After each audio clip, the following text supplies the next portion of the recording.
Welcome to another episode. Today we're going to keep working on the Leagues of Votann Pioneers.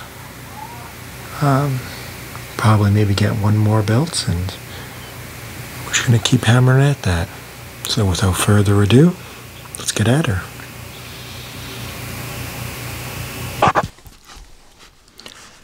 Seekers and deliverers, to the kin, any region of blank space upon their star charts is a mystery in need of solving. The desire to plunder the depths of the void, to discover its secrets and claim its riches, is deeply ingrained in their psyche, as is the need to know what, if any, source of peril might lurk amidst the shadows.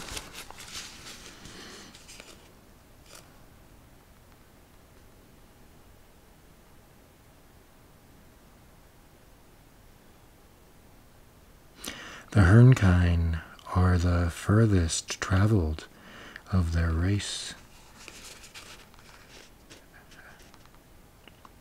Their sturdy boots have left prints in the aeons old dust of lost moons. Their pioneers have skimmed across the Balkan plains and thought the cavernous jungles of worlds never before seen by the kin. Bands of Hernkin leave their kindred behind for decades at a time, forging out into the dark space beyond the furthest trade route, or shining their lights into regions along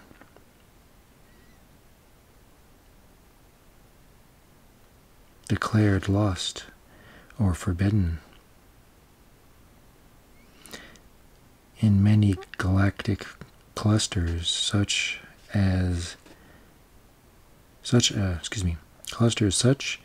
a wanderer's role might fall to outcasts and loners, and be synonymous with rebellion against confining social structures. By comparison, becoming one with the Hernkin brings high honor amidst the Leagues of Votann. By ranging the dark void, the Hernkin do great service to the Votann. Such a wide and ruthless existence leads Hernkin to see unbelievable sights, uncover ominous galactic secrets, and experience countless, often perilous adventures. All of these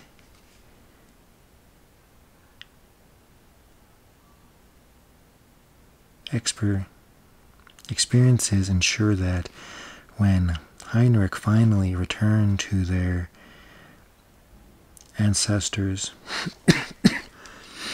they bring with them swaths of enriching experiences. The Leagues of Votann also benefit greatly from the efforts of the Heinrich.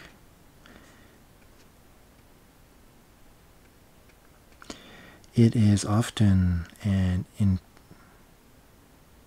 intrepid band of those brave scouts that identifies and warns of any impending peril. It is a start prepare. Be it a star preparing to go supernova, a hidden webway spur employed by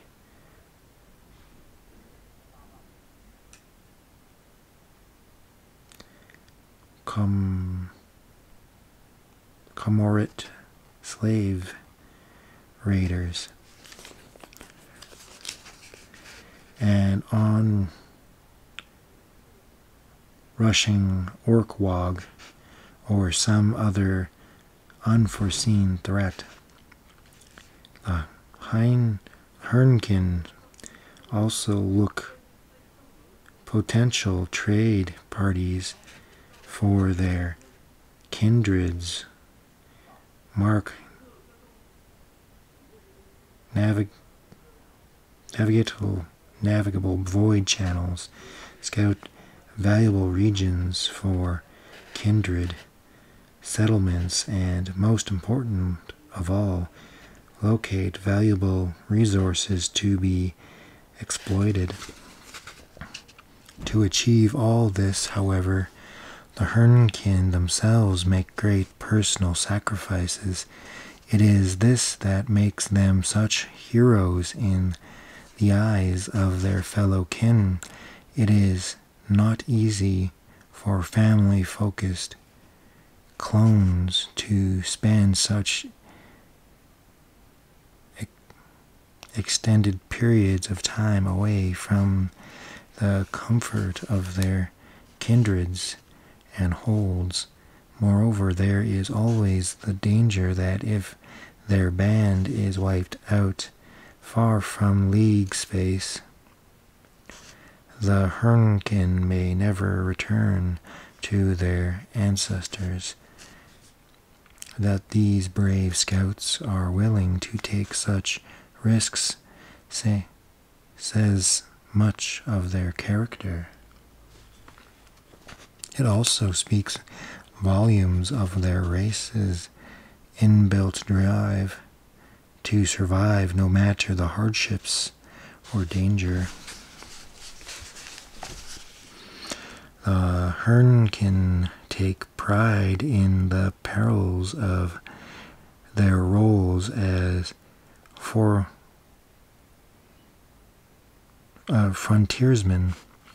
It is perhaps unsurprising that they are amongst the most rugged and dour of all the people, holding hard to the bonds of loyalty that bind their pioneering bands together, who are all the family they can rely on so far from home. The Leagues ensure their Hernkin are as well equipped as possible to face dangers inherent to their role. Guild affiliations furnished bands of Hernkin with the most advanced and redistributable scout ships in kindred space, piloted by void masters as courageous as they are skilled. A wide array of armored gunships and rugged exploration and combat vehicles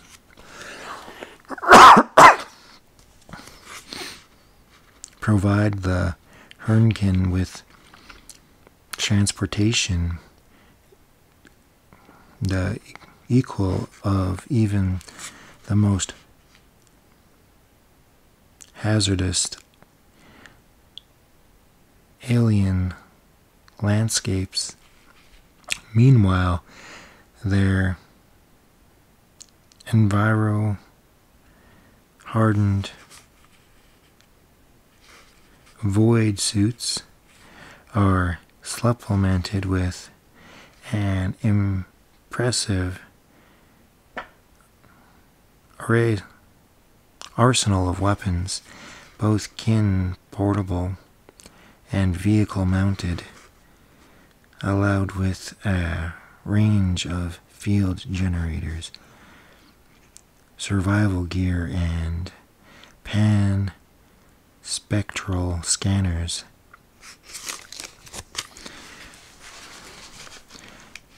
Pan-spectral scanners are useful both in prospecting and combat.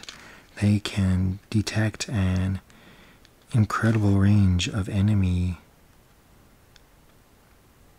spectra, not only through solid matter, but even across multidistal wavelengths, ensuring the Hernkin are rarely surprised by even the most cunning or esoterically empowered foes. These scanners are equally unlike to miss presence of natural resources the kin would prize. When such rich discoveries are made, Hernkin make the location using powerful claim beacons whose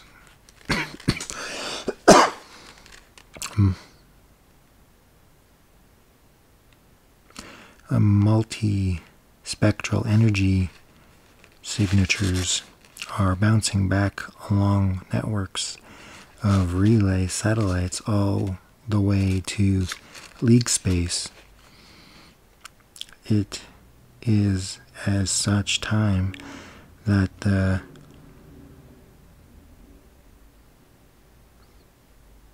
Cathallan Guild rumbles into action. Galactic harvesters, if the Hernkin are exemplars of their race survivalist drive, the Cathoni Mining Guild embodies their belligerence and acquisitiveness, fearless in the cause of location, securing and harvesting resources for their race. The Chthonians think nothing of braving environments so extreme that even other kin would balk at their hazards. From violent gravity maelstroms, meteor collisions, field savagery, irradiation nebula, and plague-ridden planetoids, to sweltering magma caverns, crushing oceanic depths, hypersonic shardstones, gnawing fingers of black holes, and even night marshes, space hulks, adrift on the tides of the warp. The kin of the Chthonian take grim pride in braving them all. This bloody-minded approach extends equally to living, to, or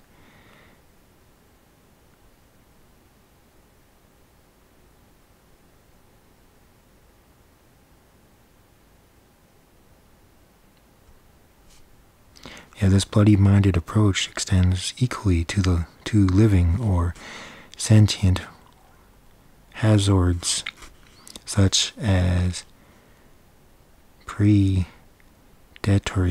aliens or hostile empires.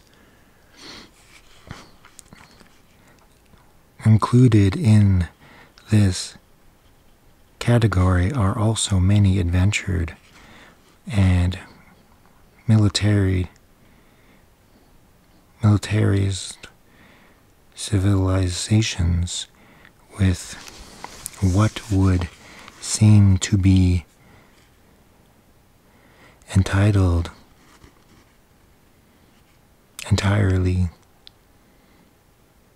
legitimate claims of the resources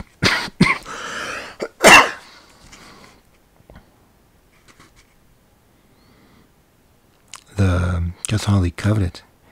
Many guilds, surveyors think nothing of assessing assets such as plasma storage plants, promethium stockpiles, void-going ore barges, and even full functioning industrial infrastructure as simply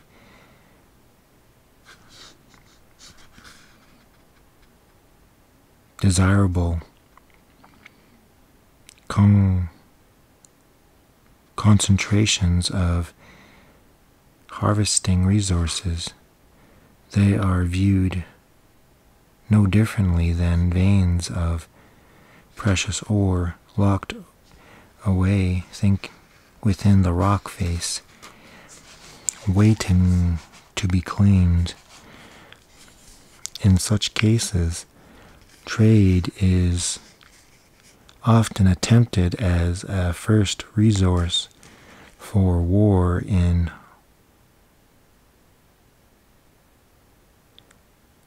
is wasteful. If such measures fail, then violent acquisition is viewed by the Chthoni Guild as the next logical step. As the kin truth has it, luck has, need keeps, toil earns. In short, they who want something the most and fight the hardest for it deserves to possess it. If that is the kin, then what they claim by conquest is theirs by right. Not all miners join a Chthoni guild. There are hundreds of unaffiliated asteroid mines and of void harvesting rigs scattered across league space. However, a substantial majority of kin miners do choose to acquire guild accreditation for firmly pragmatic reasons. Most Chthoni guilds are rich and prestigious enough to operate their own fleet of ruggedly outfitted void ships which gives them the edge amidst the fiercest competition of the richest clans claims. Most are also willing to supplement the equipment and strategical augmentations of their members, investing in the future success. Most kin who join the Chthonies are already adapted for hardiness. They process clone skins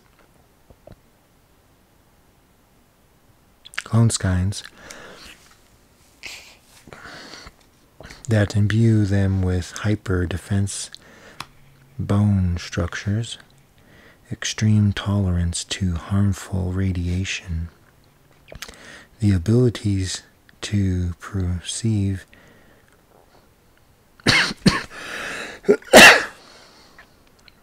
esoteric energy spectra, vacuum-hardened organs, and circulatory systems, and so on.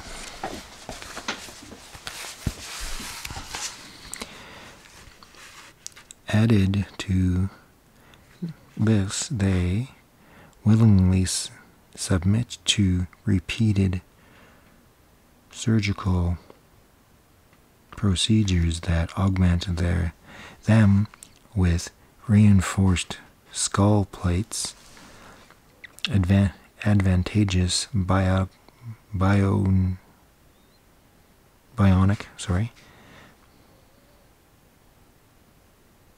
advantageous bionics, artificial organs, and other mechanical adaptations to help them endure the most extreme environments. There is a culture of cheerful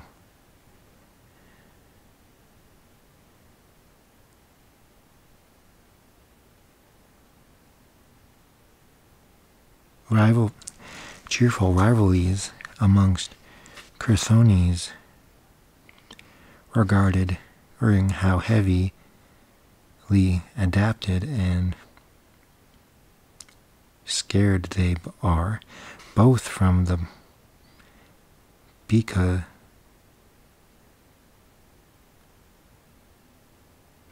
both for and because of their labors. The hardiest amongst them are nicknamed luggers, quite literally those who can carry the most, both in terms of literal and metaphorical burdens.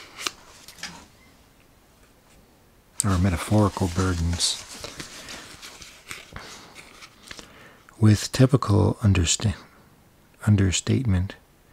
the leagues of Votann refer to most resource harvesting operations as mining.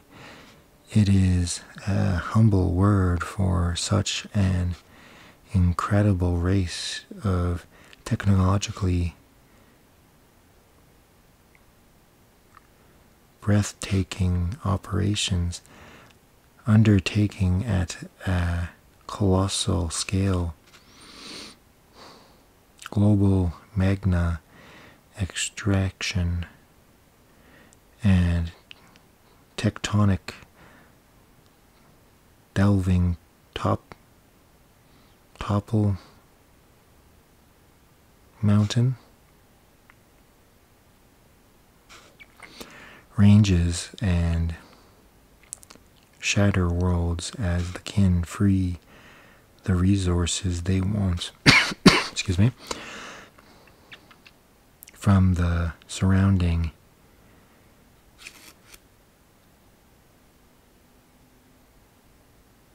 extraneous planetary structures.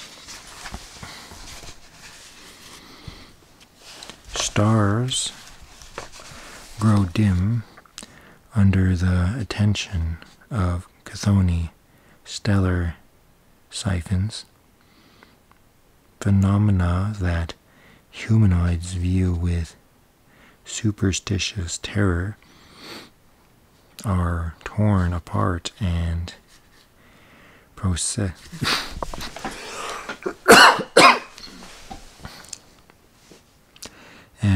processed by the kin through methods such as atom delving and trans-etheric resubstantiation. Nor do the Cathones shy away from mining operations in active war zones. Indeed, it is not uncommon for such inflections to have been triggered by the Cathoni guilds.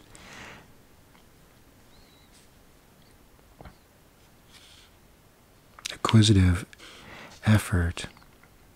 Their ships are capable of developing temporary defense structures from atmosphere engines dropped from gunships to field dome generators and heavily armored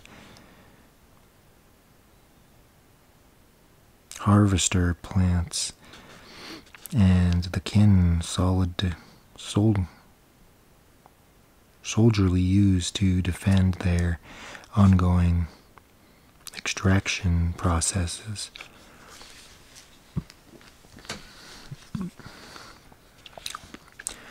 The Cathones themselves will gladly fight alongside the Hearthkin and Hernkin also as shapers, combat engineers,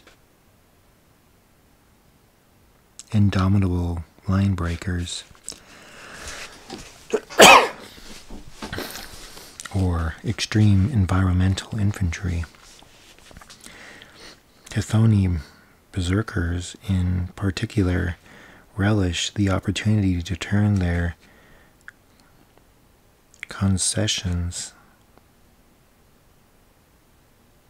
concussion mauls and heavy plasma axes against their foes, smashing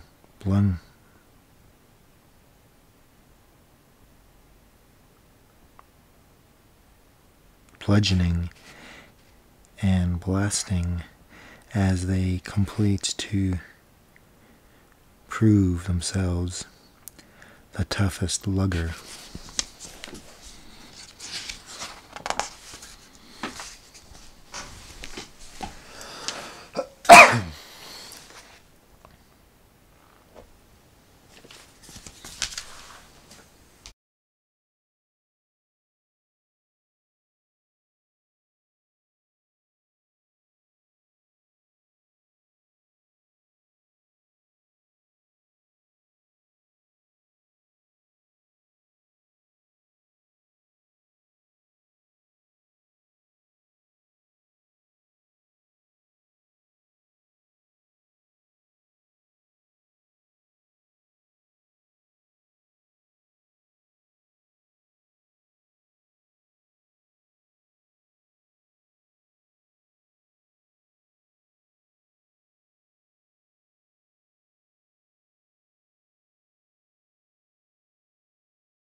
Thanks again for watching another video.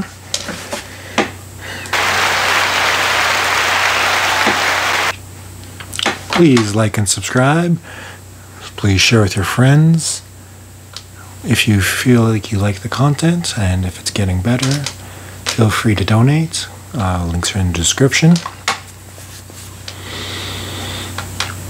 And we will eventually get to painting, because this is a painting channel. It is coming, don't worry. It's in the works, but once I get all these built, then get some paint and move on. Yeah, thank you very much, and I'll see you. Have a good one.